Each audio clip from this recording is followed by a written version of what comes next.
Hi everyone, welcome back to Uncharted The Lost Legacy review. So, how are you all doing? Hope you all doing great. Thank you all for those who have subscribed, for all the likes and comments. You guys are fantastic. So, The Lost Legacy is a full-length by the numbers Uncharted game led by two women, the Indian Australian Chloe Fraser and the Black South African Nadine Ross. Their goal is to find a lost city and mythical treasure before a bad guy with big ideas, rebel leader Asaf, beats them to it. Along the way, they face many obstacles, both physical and emotional. A brief introduction is followed by a big open section conquered by car, which is in turn followed by several chapters of escalating encounters with the bad guys. As per usual, the combat encounters are the least enjoyable part of the game. They are improved by the inclusion of the stealth mechanics from Uncharted 4. Given that alerting enemies to your presence can trigger backup, the best way to deal with these sections is to creep around in the long grass, tagging enemies as you can go, taking them out with a chokehold, or maybe finding a locked box with a silenced pistol inside. You play as Chloe, but thankfully Nadine can help out, tagging enemies you haven't spotted and taking them out herself. Towards the end of the game, combat encounters are made more difficult by the predictable and tiring introduction of bullet sponge enemies who are impervious to melee attacks and carry shotguns and RPGs. But in the more open middle section, you can usually wipe out a pocket of insurgents without being seen.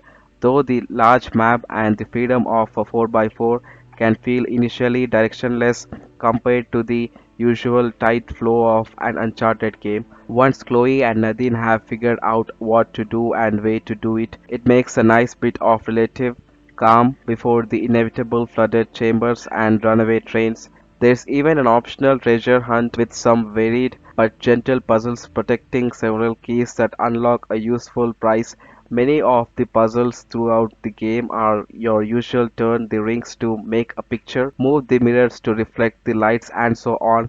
A few are more interesting, though never too difficult, and they're definitely more refreshing than the combat.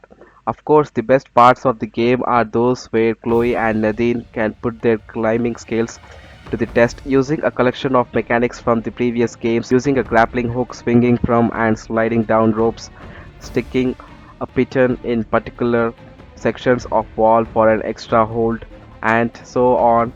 As with Uncharted's usual protagonist, Nathan Drake, these sections are punctuated by scripted moments of peril that Chloe can usually survive with no input from the player, and if you follow the light and the white yellow markings, you're guaranteed to find a path. Any section that involves moving from A to B, be it walking, climbing, or driving, might feature a conversation between Chloe and Nadine. It's here, rather than in the story of Asav and the Tusk of Lord Ganesh, that the most memorable story lies. Each chapter has collectible optional conversations too, which you unlock by pressing triangle when you spot a speech mark above Nadine's head, and which are more interesting than the collectible treasures lying around, giving off their telltale glint. At first, Chloe feels like a stand-in for Drake's sarcastic, overly confident, and dismissive of Nadine's valid concerns. When Nadine says she is perfectly capable of driving, Chloe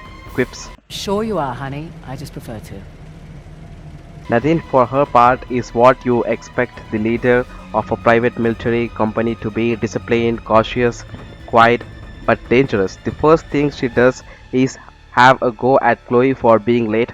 In true Bechdel Wallace winning style, they pay talk and argue about many things. Several of their conversations are dedicated to either daddy issues, with both women following in their father's footsteps and Chloe having a rather Lara Croft-esque history or discussion of one or both of the Drake brothers.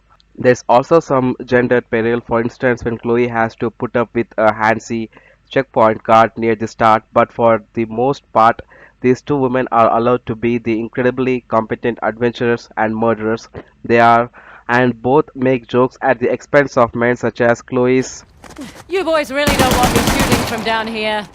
when under fire from men on the ledge above her. The relationship between the two women is entertaining from the start but develops over the course of the game with ups and downs and complications and is far more satisfying than the actual plot. So guys, thank you all for watching. Like the video if you enjoyed, share the video with your friends, comment down your thoughts in the comment section, and subscribe for more. This is Pradeep. I will see you guys next time. You guys stay safe. Bye bye.